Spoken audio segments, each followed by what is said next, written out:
बिस्मिल्लाहिर्रहमानिर्रहीम। कल हमने हमल के बारे में पढ़ा था कि उसकी विरासत कैसे तकसीम करेंगे, कि उसकी वजह से जिनको हिस्सा कम मिलता है वो दे देंगे और बाकी रख देंगे। जब वो पैदा होगा फिर उसको हिस्सा देने के बाद जिनको कम मिला था अगर उनको दुरुस्त मिला तो फबिया, अगर उनका ज़्यादा बनता था तो बकिया उनको दे देंगे। एक उसका एक लंबा तरीका था जो हमने कल किया था, एक शार्ट तरीका भी है। शार्ट यह कि कल हमने मिसाल के तौर पर 2 सूरतें लिखी थी ना, बीवी है, माँ है, बाप है और अमल, ठीक है, और एक लड़की भी थी, ठीक है। अमल को हमने लड़की बनाया। इसी तरह दूसरी सूरत क्या थी, अमल को हमने लड़का बनाया, ठीक है। तो ये जो सूरत थी ना, इसमें मसला किससे बना था, 24, ठीक है। अमल भी लड़की, ये भी लड़की, तो 2 लड़कियां थी, हमने 2/3 दिया था, 1/8, 1/6, 1/6। तो ये मसला 24 से आता था। 24 में से इधर दिए थे 16, 3, 4, 4, तो ये 27 बन गया था ऑल, ठीक। दूसरी सूरत जो हमने की थी, अमल को लड़का बनाया था, उसमें लड़की और लड़का ये असबा में चले जाते थे। मसला यहाँ पर भी 24 से बना था, ठीक। यहाँ ऑल नहीं आया था। हमने क्या किया था, हमने 24 और 27 में निस्बत देखी थी, ठीक। ये कल वाले सबक का ही अगला हिस्सा है। निस्बत में वफ़ था, हमने वफ़ निकाला था, तो इसके वफ़ को उससे ज़रब दी, 216 आया था। फिर हमने इसके वफ़ को इन हिस्सों के साथ ज़रब दी, इसके वफ़ को इनके हिस्सों के साथ ज़रब दी, फिर देखा कम कितने आते हैं। तो इससे हट के अगर आप यूँ कर लें कि आपने तो कुल माल तकसीम करके देखना है, आपके पास अगर 1 लाख रुपए है तो आप 1 लाख तकसीमें 27 करें, ज़रबे 16 करें, तो आपको लड़की और हमल का हिस्सा सामने आ जाएगा। 1 लाख तकसीमें 27 ज़रब 3 करें, बीवी का हिस्सा सामने आ जाएगा। ज़रब 4 करें, माँ का ज़रब 4 करें, बाप का। और इसमें आप 1 लाख तकसीमें 24 करें, ज़रबे माँ का हिस्सा भी बाप का 6 था, बीवी का 3 ही था, ज़रबे 4 करें, ज़रबे 4 करें, ज़रबे 3 करें, इनके हिस्से निकल आएंगे, ठीक। इधर क्या होगा, सिर्फ इनका हिस्सा ज़्यादा निकलेगा, इधर इनका हिस्सा थोड़ा निकलेगा। वजह यह है कि यहाँ जो हमारा लड़का और लड़की है, इनको 13 हिस्से मिलते थे कुल से, इधर 16 मिले थे, इनके हिस्से कम। अब वो जो रकम आएगी ना, बुनियादी तौर पे अगर आप इस सूरत को मालूम करना चाहते हैं, कुल माल तकसीम 27 ज़रब 16 करेंगे, जो रकम आएगी, आप वो जो लंबा तरीका है, आप कुल माल तकसीम 216 ज़रब 128 करेंगे, यहाँ 128 आया था, फिर भी वही रकम आएगी। और आप कुल माल तकसीम 27 ज़रब 16 करेंगे, फिर भी वही रकम आएगी। इसी तरह यहाँ 24 आया था, ये 32 आए थे। आप कुल माल तकसीम 216 ज़रब 24 करेंगे, जो रकम आएगी, आप कुल माल तकसीम 27 ज़रब 3 करेंगे, वही रकम आएगी, ठीक। कुल माल तकसीम 216 ज़रब 32 करेंगे, जो रकम आएगी, कुल माल तकसीम 27 ज़रब 4 करेंगे, वही रकम आएगी।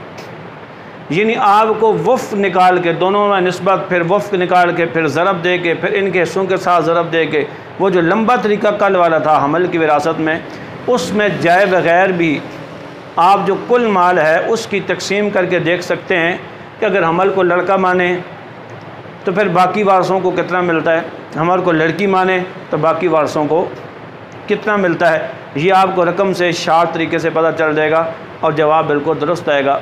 ये इसका आसान तरीका है। उसके बाद अगला सबक जो हमने पढ़ना है,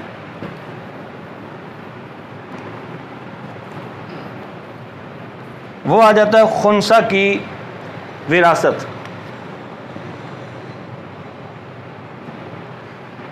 खुनसा जिसको हम हिजरा कहते हैं, ये 3 किस्म के होते हैं। कुछ होते हैं जिसमें मर्दों की अलामात ज़्यादा होती हैं, मुश्तरक होती हैं, कुछ औरतों वाली भी, लेकिन मर्दों की अलामात गालिब हैं, उसे मर्द के हुक्म में रखेंगे और मर्द के तौर पर उसका जो हिस्सा बनता है विरासत में उसको मिलेगा। कुछ में औरतों की अलामात गालिब हैं, उसको औरत समझेंगे, उसका जो हिस्सा बनता है औरतों वाला समझ के उसको दे देंगे।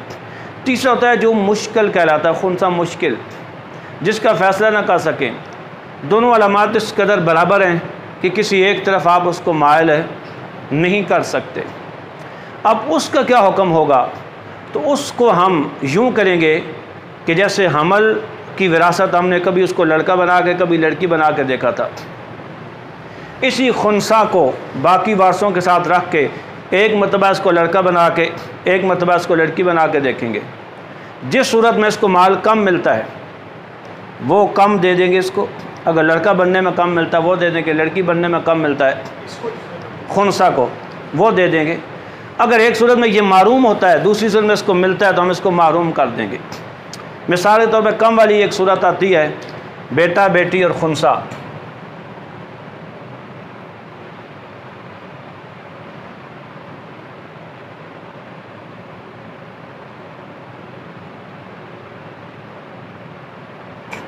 एक आदमी मर गया, उसका एक बेटा है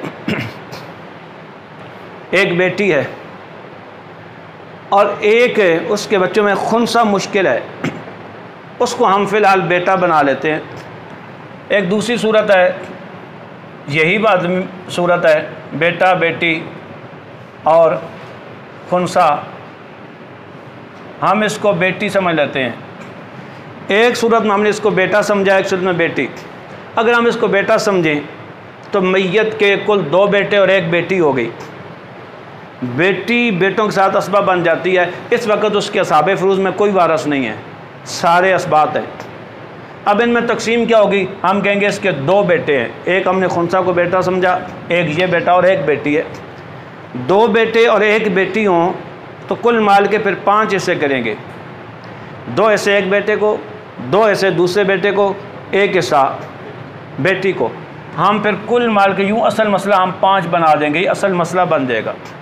इस 5 में से 2 दिए बेटे को, 1 दिया बेटी को, 2 दिए खुनसा जो बेटा था। मसलन अगर 1 लाख रुपया था तो हम 1 लाख तकसीम 5 करेंगे तो 20,000 आएगा। 2 हिस्से देंगे बेटे को तो क्या मिलेगा, 40,000। इधर 1 हिस्सा 20,000 और इधर 2 हिस्से 40,000। अब हम इसी को अगर बेटी समझ के देखते हैं तो अब फिर क्या होगा, हम कहेंगे मैयत का 1 बेटा और 2 बेटियाँ हैं, 1 बेटा और बेटे को दुगना मिलता है, ये भी सारे असबा हैं। अब क्या करेंगे, हम 4 हिस्से करेंगे कुल माल के, उन 4 में से 2 हिस्से बेटे को, 1 हिस्सा बेटी को, 1 हिस्सा बेटी को, दूसरा खुनसा को हमने बेटी समझा, इसको भी 1 हिस्सा मिलेगा क्योंकि बेटी को बेटे का निसब मिलता है, आधा मिलता है। अगर बेटे को 2 हिस्से तो बेटी को 1 हिस्सा। अब कुल माल कितना, अगर 1 लाख रुपया है, हम उसकी तकसीम करें 1 लाख तकसीम 4, 25,000 का 1 हिस्सा, 2 हिस्से बेटे को दिए तो 50,000 आ गया और 1 हिस्सा दिया तो 25, इधर भी 1 हिस्सा दिया तो 25,000। इस सूरत में अगर हम खुनसा को समझें बेटा तो उसको मिलता है 40,000, खुनसा को समझे बेटी तो उसको मिलता है 25,000। हम उसे क्या समझेंगे, बेटी समझ के 25,000 दे देंगे, जबकि वो खुनसा मुश्किल हो, मर्द या औरत की में से किसी एक की अलामात उसमें गालिब है ना हो। एक और सूरत आपको बताई थी, ये तो था कम, दूसरा कि एक सूरत में मारूम हो जाए, दूसरी सूरत में उसको कुछ मिलता हो तो हम उसे मारूम करेंगे। इसकी मिसाल देते हैं।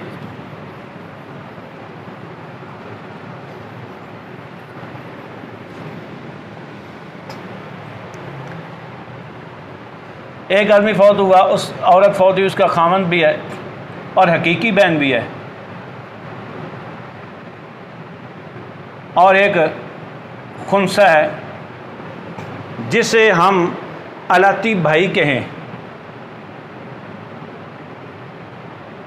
यानी उसका बाप शरीका भाई था मरने वाले का, औरत फौत हुई थी, उसका खामन भी था, उसकी एक सगी बहन थी, एक उसके रिश्तों में बहन भाइयों में अलाती था जो खुनसा था।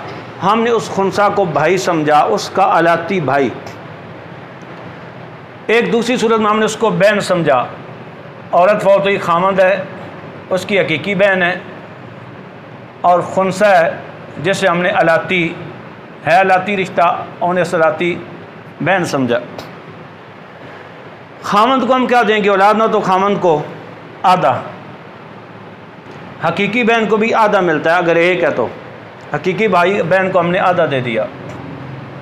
जो अलाती भाई होता है, खुनसा को हमने, खुनसा का रिश्ता अलाती था, सगा नहीं था, बाप शरीका था, हमने उसे भाई समझा, लड़का समझा।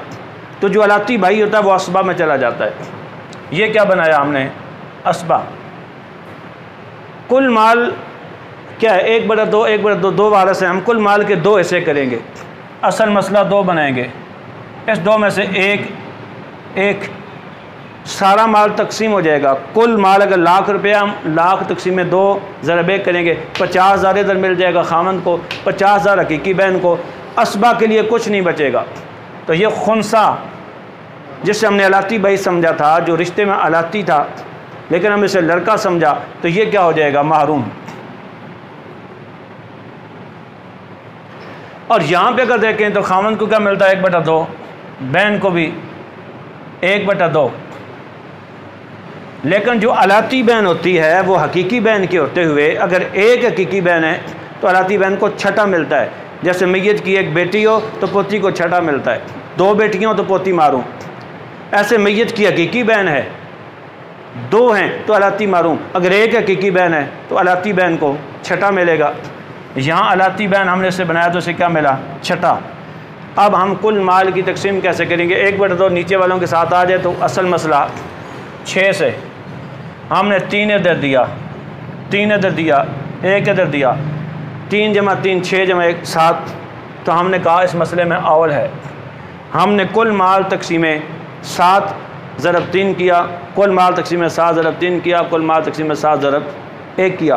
तो अगर हम इसको, जो मरने वाली औरत है उसका खावन भी ज़िंदा, उसकी सगी बहन भी ज़िंदा, एक उसका अलाती रिश्तेदार खुनसा है, बाप की तरफ से उसका रिश्तेदार है, बहन है, ये भाई है। अगर हम उसे भाई समझे तो वह मारूम होता है, अगर उसे हम बहन समझे तो उसको छठा हिस्सा मिलता है।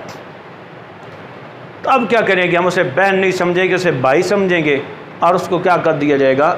मारूम कर दिया जाएगा। उस औरत के खावंद को आधा माल और उसकी हकीकी बहन को आधा माल। ये खुनसा की विरासत की तकसीम होगी कि अगर उसको ऐसा कम मिलता है, मुज़क्कर या मुअन्नस बनाने में कम देंगे। अगर मारूम होता है, दूसरी रूप में मिलता है, हम मारूम वाले हिस्से में उसको रखेंगे।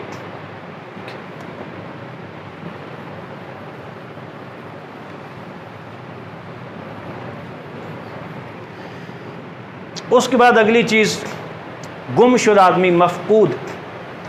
एक आदमी गुम है, उसके बारे में कोई पता नहीं कहाँ पे है, ज़िंदा है या मुर्दा है। अपने माल के हक़ में वो ज़िंदा होगा, कोई उसका वारिस नहीं बनेगा। बाद लिखा जब तक कि उसकी उम्र 100 साल पूरी ना हो जाए, जबकि बहार शरीयत में लिखा 20वें हिस्से में कि उसकी उम्र 70 साल हो जाए। मसलन 30 साल उसकी उम्र थी, वो गुम हो गया, 40 साल मज़ीद उसका इंतज़ार करेंगे। अगर इन 40 सालों में आ गया तो फबेहा। अगर 70 साल पूरे हो गए, 40 साल मज़ीद गुजर के नहीं आया, अब उसे मुर्दा समझा जाएगा। उसका जितना माल भी है, इस वक्त उसके जितने वरसा हैं, इस वक्त 70 साल की उम्र में जब हमने उसके मुर्दा होने का हुक्म लगाया, उन वारसों को उसका माल दे दिया जाएगा। जो पहले मर चुके वो मर चुके। लेकिन ख़ुद उसके बारे में क्या होगा? अगर उसके रिश्तेदारों में से कोई मरता है, उसका बाप, उसकी माँ, उसका बहन भाई, कोई फौत होता है, उसकी बीवी थी वो फौत होती है, उसके बच्चों में से, तो क्या उसे हिस्सा मिलेगा या नहीं मिलेगा? हम यूँ करेंगे, उसकी, वो जो मरने वाला उसकी जायदाद तकसीम करेंगे। इस मफकूद को ज़िंदा मान के भी, इस मफकूद को मुर्दा मान के भी। हम देखेंगे कि वारसों के हिस्सों में कमी आती है। जिन वारसों के हिस्सों में कमी आती है या मारूम होते हैं, मारूम को मारूम रखेंगे, कमी वालों को कम देंगे, फिर इंतज़ार करेंगे, बकिया माल रख देंगे। हमल की तरह सिम, अगर वो आ जाता 70 साल के अंदर अंदर, जो माल उसका पड़ा हुआ है वो उसको दे देंगे। बकिया जिनका ऐसा कम हुआ था, अगर दुरुस्त था, ठीक है, तो वो तो ठीक उनको मिल गया था, जो माल था इसका इसको दे देंगे। अगर 70 साल उसकी उम्र पूरी हो जाती है, वो नहीं आता, तो अब हमने जिसको मारूम किया था उसको उसका हिस्सा दे देंगे। जिनको कम दिया था उनको भी जो उनका बकाया बचता है वो भी उनको दे देंगे।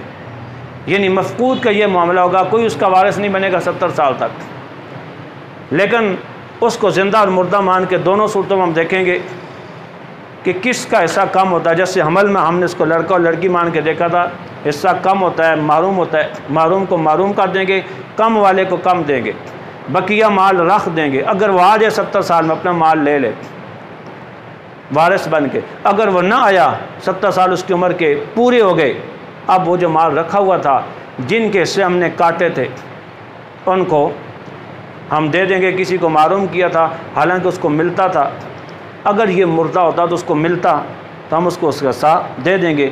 ज़्यादा मिलता, हम उसका जितना बचा के रखा हुआ था उसको दे देंगे। अगर वो मर चुका है जिसका हिस्सा हमने रखा था, तो उसकी वरसा को शरई विरासत के मुताबिक तकसीम कर दिया जाएगा। अगला मसला मुर्तद का है।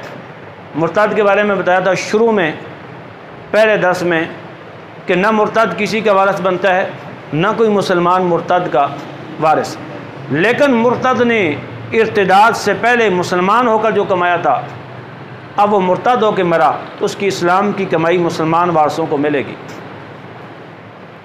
लेकिन इर्तिदाद की कमाई मुसलमान वारसों को नहीं, वो बैतुल माल में जाएगी। अगर औरत मुर्तद हो जाए, उसके इस्लाम की कमाई हो या हालत इर्तिदाद की हो, वो उसके मुसलमान वारसों को मिलेगी। लेकिन मुर्तद मर्द हो या औरत हो, वो ख़ुद किसी का मुसलमान का वारिस नहीं बनेगा। ठीक, मुर्तद की अपनी जो विरासत है उसमें मर्द औरत का फ़र्क रखेंगे। मुर्तद मर्द है, उसकी इर्तिदाद की कमाई वो बैतुल माल में जाएगी, इस्लाम की कमाई वारसों को मिलेगी, मुसलमान वारसों को। औरत है, उसकी सारी कमाई मुसलमान वारसों को मिलेगी। लेकिन मुर्तद ख़ुद किसी मुसलमान का वारिस नहीं बनेगा। मर्द हो तभी, औरत हो तभी, किसी सूरत में उसको कोई विरासत नहीं मिलेगी। आखिरी मसला आज का हमारा, इज्तिमाई तौर पे मरने वाले, जैसे जहाज़ गिरा, एक ही फैमिली के सारे लोग मर गए, यके बाद जिगरी मरे होंगे, लेकिन हमें नहीं पता चल सका। कोई 1 मिनट पहले मरा, कोई 1 मिनट बाद मरा, लेकिन हमें नहीं पता चल पाया।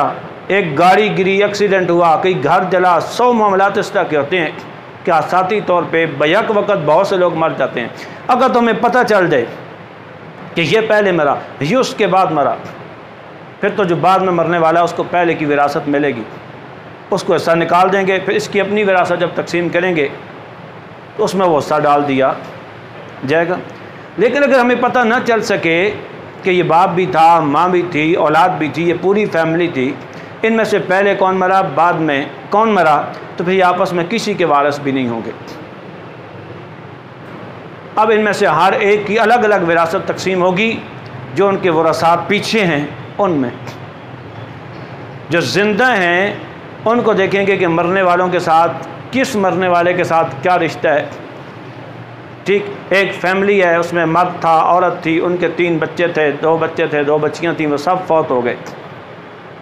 हर एक को हम देखेंगे मर्द है, उसके पीछे वरसा कौन से जिंदा हैं, जो हैं उनको विरासत मिलेगी। औरत है, उसके कौन से जिंदा हैं, उसका बाप है, माँ है, और कोई रिश्तेदार है, बच्चे हैं, इनके वरसा में से कौन से जिंदा हैं। असाब फ़रूज़ में से कोई आते हैं, कोई असबा में से आते हैं, नहीं आते तो ज़िल और हम आते हैं। उस तरह तकसीम हो जाएगी। आपस में एक दूसरे के किसी के वारिस भी नहीं बनेंगे।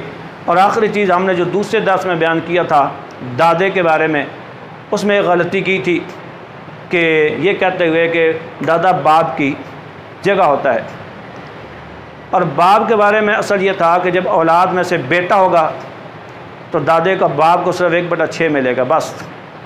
जब बेटी होगी तो 1/6 जमा असबा, और जब औलाद नहीं होगी तो सिर्फ असबा, तो दादा भी बाप की जगह आ जाता है। तो इस तरह फिर मैयत का अगर बाप नहीं है दादा है, उसका बेटा होगा तो दादा को 1/6 सिर्फ मिलेगा, बेटी होगी तो 1/6 जमा असबा, और अगर औलाद नहीं होगी तो सिर्फ असबा। लेकिन उसमें यह था कि एक लास्ट जुमला निकला था कि अगर औलाद नहीं होगी तो फिर दादा को 1/6 मिलेगा, हालांकि ये बात गलत थी। ठीक है, असल यही था कि अगर बेटा होगा तो दादा को 1/6 मिलेगा, जैसे बाप को सिर्फ 1/6 मिलता है। बेटी भी होगी, बेटा नहीं होगा तो फिर दादा को 1/6 और असबा में भी जाएगा, जैसे बाप 1/6 और जमा असबा में जाता है। और अगर मैयत की कोई औलाद नहीं होगी, ठीक, तो फिर दादा असबा में जाएगा, जैसे बाप अगर होता तो वो असबा में जाता।